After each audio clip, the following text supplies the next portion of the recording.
The promise of a better life in a new world attracted more than 60,000 Indian indentured laborers to leave their motherland and set sail to the promised land. Indentured was a new system of slavery with an expiry date. They came in 87 ships over 4 decades between 1879 to 1916. Girmit was the term used by Indian laborers who spoke little to no English. Girmites paid a high price for their freedom as they underwent inhumane actions and social injustice. However, their pain and sufferings did not go unnoticed as they have contributed greatly to the welfare of this nation. Their epic story of struggle and survival is one of the greatest stories in Fijian history, and through the government's leadership, everyone now has equal citizenry and common identity. In this week's Nation's Business, we look at the recent Girmit celebrations held around the country to mark the 139 years of the arrival of the first indentured laborers from British India to Fiji.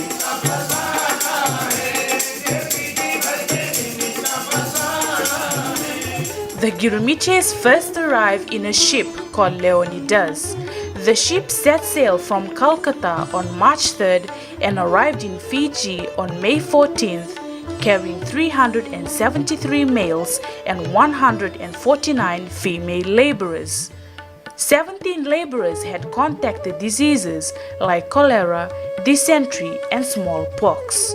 During this time, indentured laborers faced social injustice like sexual harassment, rape, suicide, which was not typically a subject of conversation, but this was the realities of the lives they lived. They were brought to work for the Colonial Sugar Refining Company of Australia on the sugar estates in Fiji. Those who could not handle the tough life sought refuge at the nearby Itoke villages. The British Empire found this as an offense and passed an ordinance that it was illegal to harbor a Girmitia. But others stayed on the plantation and fought each day with bravery and courage.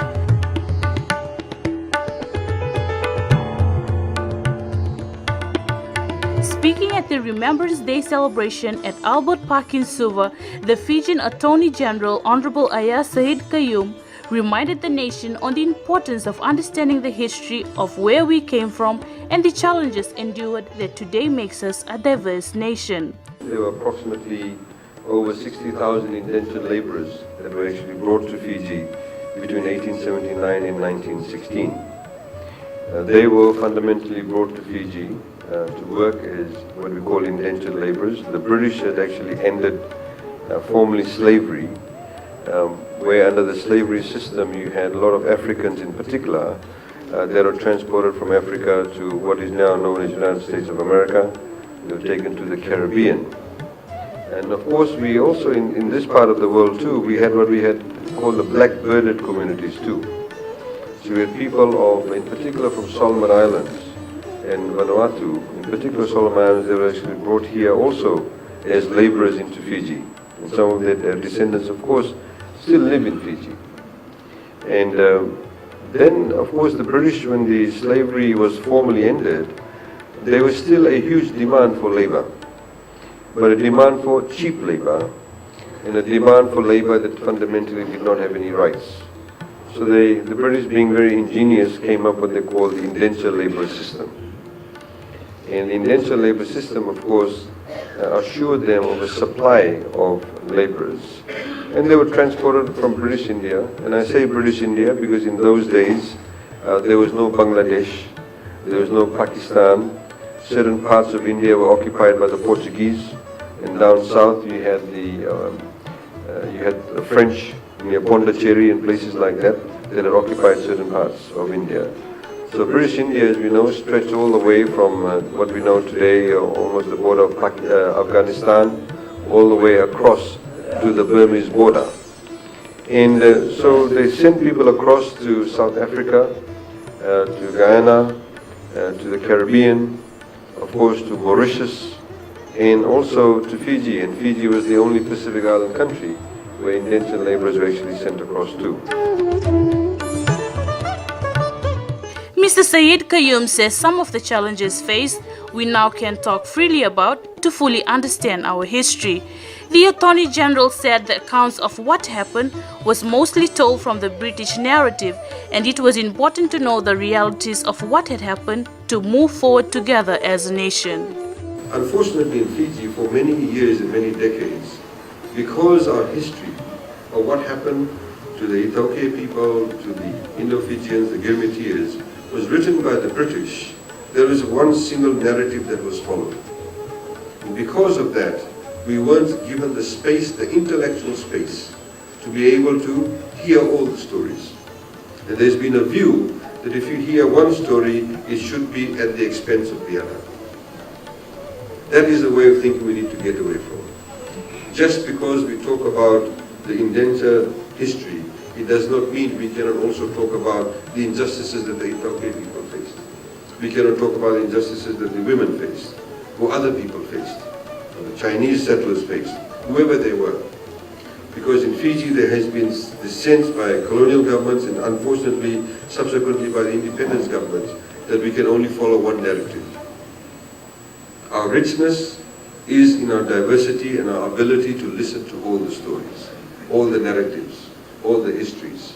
And that is what makes a country a mature country. After their 5-year contract, Girmitis were given the choice to return back to India or stay.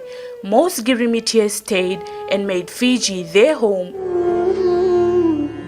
Of course, after 1916, when the last lot were brought over and formally indenture system ended, a few years after that, in 1920, many of them could not return because they did not have enough funds to return. The deal was that you came and served 5 years. And if you wanted to go back to India, you have to serve another 5 years and they'll pay you to go back. Because the money that they earned was not even enough to, survive for the next couple of days. So many of them could not return. And of course, after a while, this became home. These stories represent the diversity of this great nation.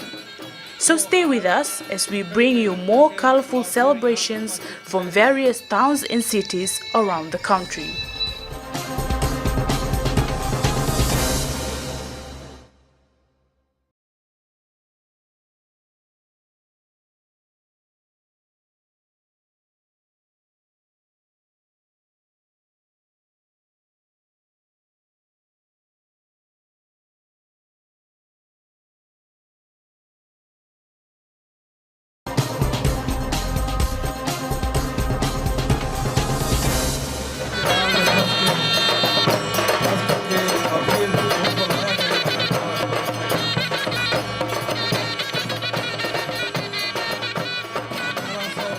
Every year on May 14th, Fijians here and abroad pay tribute to the legacy and the many sacrifices made by indentured laborers in the face of adversity.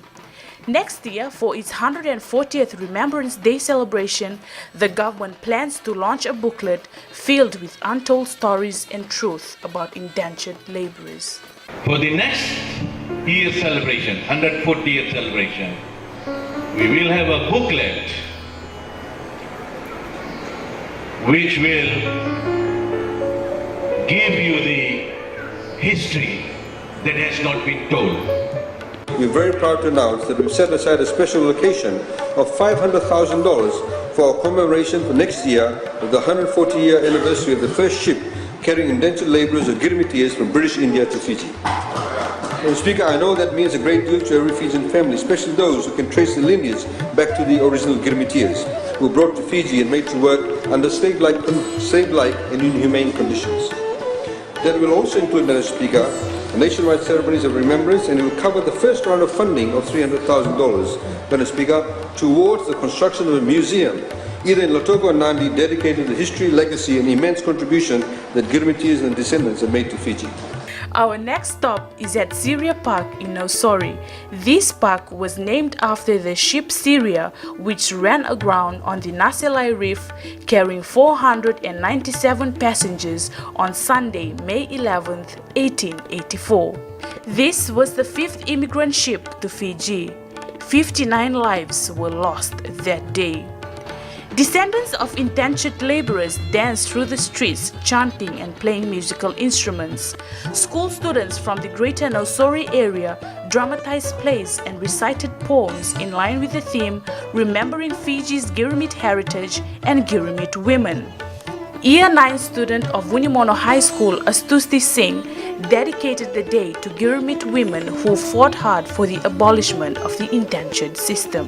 Girmit women have done nowadays in Fiji the contribution. Like our country has been progressed through the Girmit women. Like they were working in farms. Now women's are also working in farms nowadays. And before the not studies was not there like for the teaching course and all for women. But nowadays we all have those things, and it's becoming our country, our generated country and our developing country. Their breakthrough against oppression, poverty and illness is an inspiration to us all.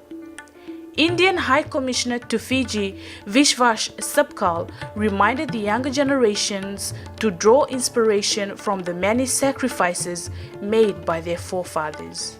The journey on which they are coming, it used to take almost 4 months, 3 months time during that time from coming from India. It was a very difficult journey. They were not allowed to carry so much of luxuries which we carry nowadays when we are going on a cruise or like that. We carry so much of stuff along with us. But that time it was not there. They were allowed to carry only one trunk and they were not given a good food also on the boat. Many of Girmitias, they died on onward journey on the ship. So this was a very difficult time. After coming here also, they were not living in a luxury. They had to work very hard. Their day used to start at 3 o'clock or 4 o'clock in the morning. The Kalumbars or the Sardars, they used to wake them up at 4 o'clock for going to the work. And the work which was given was a very difficult work. These tough situations brought indentured laborers closer. Even though they were from all parts of India, they spoke a common language, which was Fijian Hindi. The Girmitias came from various parts of the country, from India, east, west, south and north. But the best thing which has happened is they started communicating in one language. And you know that language? Today we call it as Hindi. It's a Fiji Hindi we call it. This is the most important thing which happened. When you come from India, in India there are 29 states and there are totally different language when you go from one state to other state. When you go to neighboring state also, I am from Maharashtra, my mother tongue is Marathi and my neighboring state is Karnataka. They speak Kannada. When they are speaking in Kannada, I don't understand a single word. So I just understand these people are being brought from various environments and various cultures and with various backgrounds. But after coming here, they had forged very close bonds and they become one. They started speaking only one language.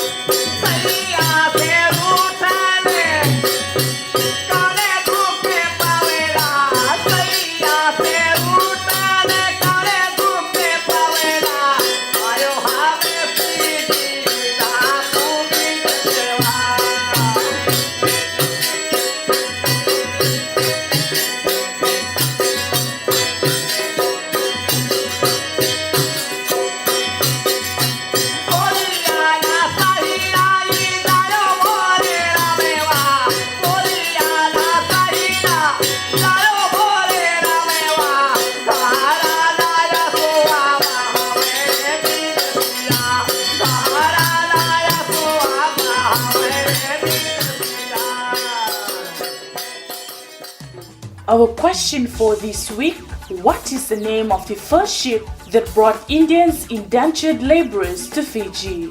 A. Maine, B. Syria, C. Leonidas, D. SS Sutlej.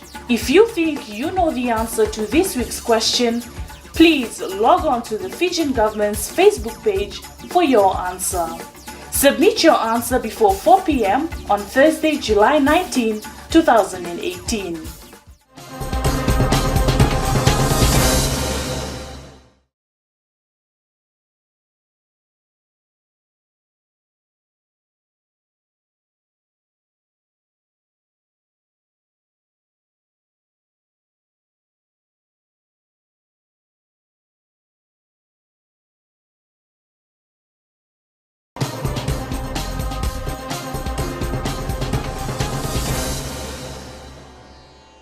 In this last segment, we leave you with stories of the descendants of indentured laborers around the country. They have set an example to every Fijian of perseverance and determination in the face of hardships. Meet 74 years old John Subhash Chand, who is a son of Girmit. He keeps with him a 100 years old passport. This important piece of document carries memories, emotions of where his family stories begin. His passport, my father's and my grandfather. When he's come to Fiji and he's stay the London and take the Girmit. After that, my father's big and marriage. My mother's from Talibu, Matadaudao. It's a family of Ramunuj Gosai, daughter of Ramunuj Gosai. And my mother's name is Sampur Gosai. And after that, I born 1944. And I grow, I stay now, my son. But his passport, is only one thing I got my family, that's the passport, British passport. That's the British passport, right? And he's smaller, he's 11 years old, my father. My grandfather is British Army. He's retired from British, go India and come back Fiji at the Girmit time. His father told him of some of the struggles they endured during this time. It's a very tough life. Sometimes it's Australian fellows is big fellows take the chabuk him and sleep. Then he cry and he grows slowly. Sometimes eat the biscuit, sometimes no food. Only one small dormitory and stay about 18, 19 fellows. Very tough life. And stay at Fiji. When I come back, Fiji, I want to return back, but no money, The nation's business team caught up with Pandit Buwandat at the Arya Pratinidhi Sabha in Suva. Pandit Dat served as the permanent secretary for the Ministry of Lands and Mineral Resources for 15 years and also had outstanding contribution for over 33 years in the civil service. He is a patron of the Arya Sabha and his work includes looking after the University of Fiji and 20 Sabha schools around Fiji. My grandparents came from Uttar Pradesh, UP in India, northern India. And in fact, they came from a village known as Bagahi in India. I have also visited that place myself, and I'm more particularly aware of my grandmother, whom I had seen and I had spoken to and lived with. My grandfather I didn't know very much about. He died before I was born. And my grandmother's name was Sankalia. She came to under the indentured system to Fiji at the age of 20 years. She was married when she came, and she came and she was allocated, I think, the area called Wainikoro in Lambasa. Wainikoro. That's where she served her Girmit days. He believes culture and religion played a vital role during these dark times.